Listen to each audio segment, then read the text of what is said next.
hoje na última parte da último programa da nossa retrospectiva. E os convidados hoje, Júlia Oliveira, Bia Izar e Dani La Sálvia, para essa conversa sobre literatura. E aí, gente, para começar, vamos começar com a pergunta mais fácil. Qual que é? Vocês têm um livro, assim, um livro da minha vida? Alguém tem? O Jogo da Amarelinha. Eu tinha certeza que isso que é. E aí, vocês? O livro da minha vida. Eu tenho um assim que pra mim é todos os dele, mas a grande paixão da minha vida é o Gabriel Garcia Marques. Ele é tudo que ele tudo. Também, né? Tem um bom gosto pequeno. É difícil eleger um assim específico, né?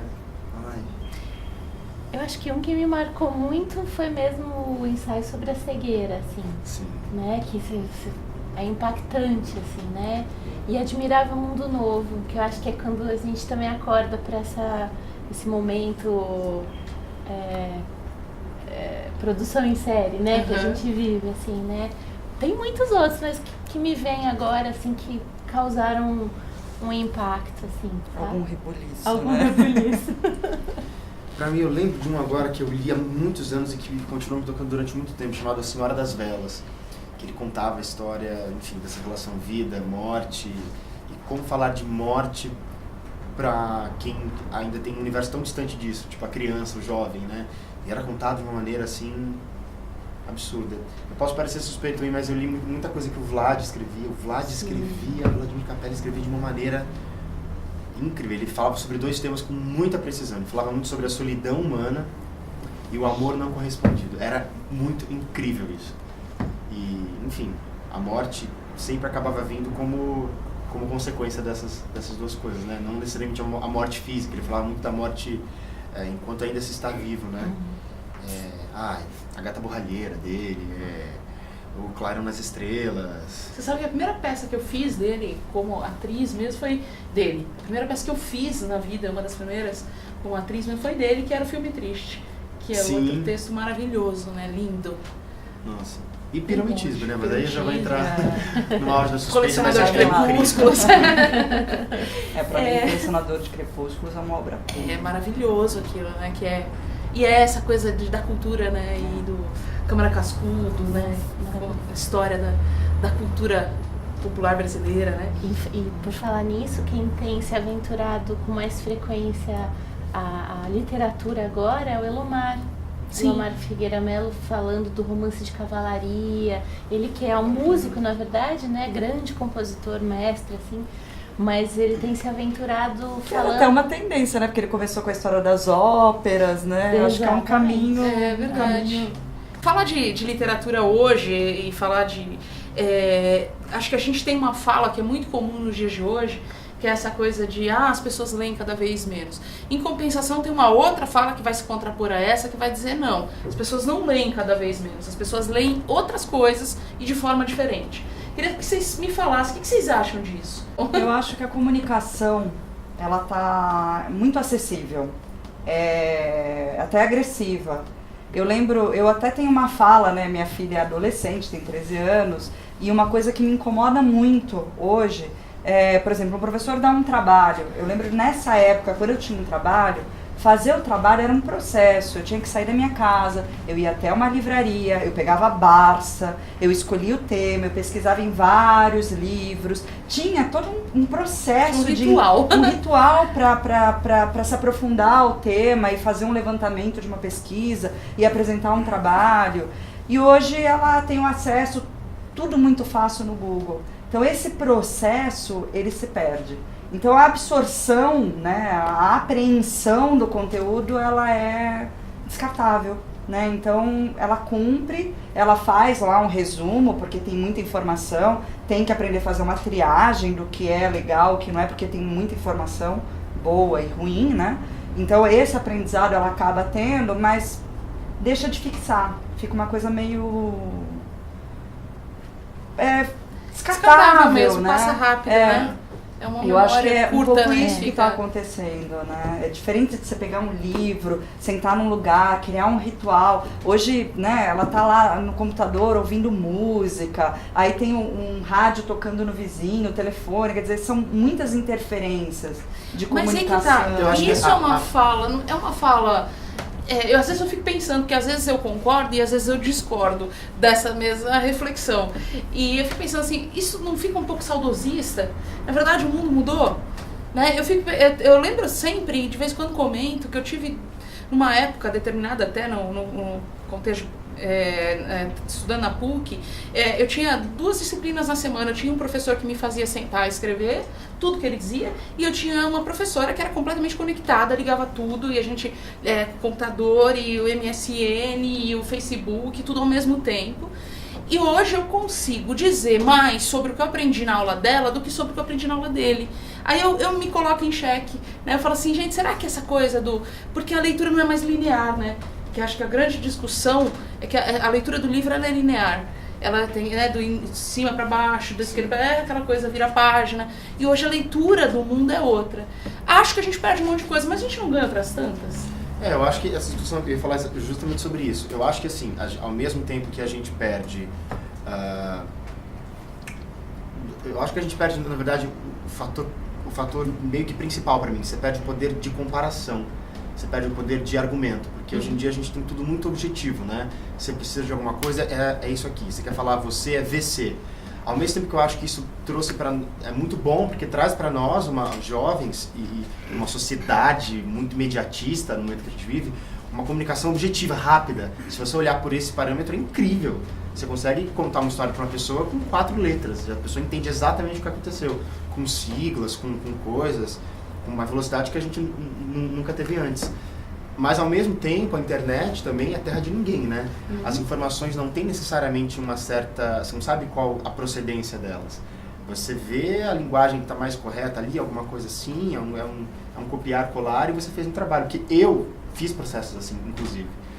Então, eu acho que a gente perde isso, principalmente, o poder de argumentação, de comparação. E que, consequentemente, te faz desenvolver a pensar menos, a ser mais objetiva, a não entrar em grandes discussões. Eu iria um pouquinho mais além. Eu acho que a gente perde o potencial criativo. Porque a hora que você está lendo um livro, você começa a imaginar e entra num universo e num mundo paralelo que quando você começa a ler, normalmente tem uma imagem relacionada, então eles meio que te direcionam para uma verdade absoluta. Sim. Né? Eu acho que assim, essa velocidade de informação tira a profundidade da informação. E tirando a profundidade, a gente tem hoje o que a gente vê, assim, infelizmente muito comum, o analfabetismo funcional. As pessoas, por exemplo, elas leem um texto, elas não conseguem fazer uma interpretação desse texto, porque não há essa profundidade. Assim, é tudo, se não for esse esquema rápido, bate e volta, tipo, em uma frase diga isso, em 2 frases, não sei o quê, ela não consegue, num texto, de repente, extrair uma ideia, né? Então, ir a uma discussão mais profundamente, né? E com um poder de comparação menor ou quase inexistente, você é persuadido com muito mais facilidade, né? Esse jogo funciona, você vai muito em outra vibe. A gente estava até falando agora, né, dessa coisa de ser famoso no Instagram, não sei o quê. Tem muita gente que muita gente considera como formador de opinião. Sim. E, na verdade, não. Entre formação de opinião e divulgação de conteúdo, existe uma ponte imensa a ser percorrida. Ele só pega uma coisa e divulga. Só que as pessoas fazem daquilo o quê? Um culto. Porque aquele público-alvo, aquela coisa toda... Transformou em produto, né? Daí já era. Porque daí transforma essas figuras. Pega essas figuras, né? Pega esse universo da internet, você vai ver, né, os youtubers lançando livros e tal. E na verdade, isso virou um grande produto em prateleira. Né? E aí vem essa coisa também do descarte muito rápido, né? Vem, e aí você chama de formador de opinião, mas não necessariamente, pode ser que tenha, né? Eu queria até estender, gente, para abrir para a plateia aí, então, essa conversa. Quem é que traz aí alguma participação aí na discussão? Literatura serve entrar para isso ou não? Tudo bem? Fazer uma pergunta sobre, você acabou de falar sobre os youtubers, está escrevendo livros, né? Às vezes nem são eles que estão escrevendo. que você acha? Se banaliza um pouco ou não? Uma parte é bom porque acaba chegando mais rápido nas pessoas pelas redes sociais, tudo mais. O que você acha? Sobre youtubers, sobre essa questão deles lançarem livros de... Acho que são... Eu acho que o grande problema não é o que estão lançando, mas é justamente eu tenho... Me coloquem também vocês aí. Mas eu acho que a grande questão é o foco que se dá. Porque lançar livro bom e livro ruim, independente de ser quem seja, acho que você faz parte, sempre teve. Como tem CD bom, CD ruim, como tem peça boa, peça ruim, como tem, independente de quem é, em que situação esteja. Deve ter livro, talvez tenham livros fantásticos lançados por youtubers e que, né, não li, não tive acesso, acho que qualquer... E tem grandes autores, ditos grandes pelo alcance que tem, e que eu acho péssimos. A grande questão é o foco que se dá, né? O quanto se tira de um campo de discussão e se transforma, por exemplo, uma crítica que eu fiz à Bienal é a quantidade de youtubers levados, e assim, em troca de grandes autores, né? Trocar um pelo outro, levar lá e colocar no jogo da discussão, eu acho uma coisa. Tirar um autor, né, e de literatura, e colocar 10 youtubers no lugar, mas atendendo ao mercado. A grande questão é essa. A questão toda gira em torno da exclusão. Quer dizer, a variedade existe de informação, de velocidade de coisas, de tudo. Mas o que eu acho que um não pode excluir o outro. Eu acho que todo mundo tem que ter acesso a tudo. Desde aquela leitura ou daquela obra mais profunda, aquela mais rápida, aquela superficial ou não, boa ou ruim, mas aí a gente tira a conclusão. Entendo perfeitamente o que você está falando. Eu acho que a partir do momento que você está somando, não tem nenhum problema. A partir do momento que você precisa fazer trocas, trocar algo para colocar algo que não necessariamente seja tão contribuinte culturalmente, aí é um problema. Aí existe problema, porque daí existe a substituição, né? Exclusão, né? Mais alguém aí? Quem mais? Vai lá. Oi, Bia. Oi. Não é mais fácil os jovens acompanhar os mais velhos ou os mais velhos acompanhar os mais jovens? Porque o mundo está numa evolução. E se você for pensar no tempo de Don Quixote, acabou o mundo. Porque a verdade é essa, está uma evolução constante. O que é mais fácil? O jovem acompanhar o mais velho ou o mais velho acompanhar o jovem? O pensamento deles. Ai, pergunta... Acho que é difícil para os dois lados. Eu acho que eu acho super complicado para os dois. O que você acha? É muito louco isso, mas eu acho que é mais fácil para o jovem acompanhar o mais velho. Porque, por uma questão cultural mesmo, eu acho que, por questões de heranças que já vêm enraizadas há muitos anos, é muito difícil você quebrar diversos sistemas e conceitos que estão formados já na cabeça de uma pessoa que tem mais idade, uma certa experiência. Como preconceito, racismo, a ideia do que se teatro é profissão, do que é sucesso, do que é sexualidade, do que é um cabelo bonito, do que é uma tatuagem, sobre trabalhar na noite ou não. Eu acho que o jovem, não todo, o jovem pensante, o jovem que tem poder de contestar, de comparar essa coisa toda. Assim como, enfim, o mais velho também. Só acho que o jovem tem esse ímpeto maior, porque a gente vive uma época de maior... É quase irônico dizer isso, mas uma liberdade de pensamento onde a gente consegue se manifestar um pouco mais, onde tudo antes era muito reprimido, né? Ainda é, em diversos quesitos, mas a resistência tem se feito mais forte do que antigamente, creio eu. Então eu acho que o jovem vá andar junto com o mais velho, mas acho que a gente anda com diversas pessoas, seja a pessoa mais velha, maior, menor, mais rica ou mais pobre. Eu só acho que o jovem ele tem um poder maior, se ele quiser, de conseguir entender e compreender e respeitar aquele lugar que necessariamente ele pode até tocar, mas não mudar. Que é o que a gente, como ator, faz a nossa parte, né? A gente leva a mensagem quando há alguma, mas não necessariamente a gente consegue mudar a todos que estão aqui. E nem é essa a função. Acho que a função é você jogar a bomba, jogou a pergunta, se conteste. A mudança só é real se acontece a partir de você também, se é imposta. Acho que não vale nada disso. Por isso eu acho que tende a ser mais o jovem. Mas eu acho que é complicado de todas as maneiras. Eu acho que é um ganho extraordinário se essa troca, porque um tem muito a aprender com o outro, em termos de qualidade de informação e de como se aprende, de como se lida com a vida, né? Então um ensina para o outro. Eu acho que se a gente conseguisse, talvez seja muito difícil isso, mas se a gente conseguisse romper essa barreira da idade, né, seja num espetáculo onde todos vão e entendem aquela mensagem e assimilam da sua maneira, de acordo com a sua geração e tal, mas quebrando essa barreira, eu acho, todos aprendem com todos, e eu acho que há um ganho muito maior se você não pensa, putz, mas ele é jovem, eu sou não sei o que, sabe, essa coisa de... Tudo bem, existe uma maneira de lidar, eu posso aprender com ele, ele pode aprender comigo e vice-versa. Eu acho que tem que quebrar as resistências, e as resistências são dos dois lados. Por isso que eu falo que concordo e discordo, e jogo essa coisa do... Porque o tempo todo é um exercício de o quanto aquele meu olhar para alguma coisa que para mim está solidificada e é exata e é o certo, o quanto aquilo é algo que representa o meu espaço de tempo. Tem uma frase de Ecos que diz isso, nunca mais me esqueci, que diz assim: para você passar pela vida e considerá-la tua vida, você tem que ter antes o teu próprio sofrimento. Por isso que muitas vezes a gente fala, né? Poxa, não adianta o pai ficar no pé e a mãe, olha, não põe o dedo na tomada que vai dar choque. Não, põe o dedo na tomada, meu amor. Pôs o dedo, pronto, acabou. É só ter a própria experiência de dor e as coisas se resolvem. Enfim, assim, acho que essa frase diz muita coisa. Muito bom. Falando em ruptura, eu queria te fazer uma pergunta. Lá vem bom. Lá vem bom. De Bia pra Bia, gente. Bia pra Bia. Porque a gente tá falando de literatura e esse ano você vai lançar um livro, né? E é uma coisa que pra mim é um grande desafio. Eu queria saber como que é escrever um livro, porque é muito fácil ler, né? Sim.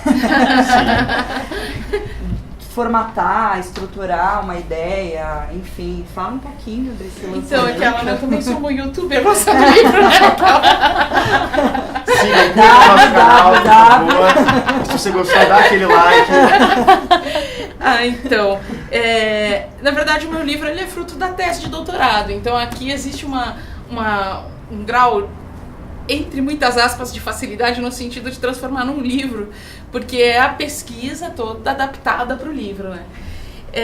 E falar sobre o que a gente gosta, eu acho que é sempre eu sempre comento, né, eu dou aula e estou sempre nessa área da educação e eu sempre comento com os alunos, vai pesquisar o que você gosta, né? Porque essa coisa de pesquisar o que dá, o que não sei o que o mercado, o que é academia, isso eu acho uma grande armadilha, né? Então passei lá 4 anos estudando teatro, cultura, a relação entre teatro e comunicação, porque eu sou da área da comunicação e sou da área do teatro, e sempre atuei em 2 frentes, né? E aí eu, nesse projeto, eu falei, não, agora no doutorado eu preciso conseguir juntar essas 2 frentes.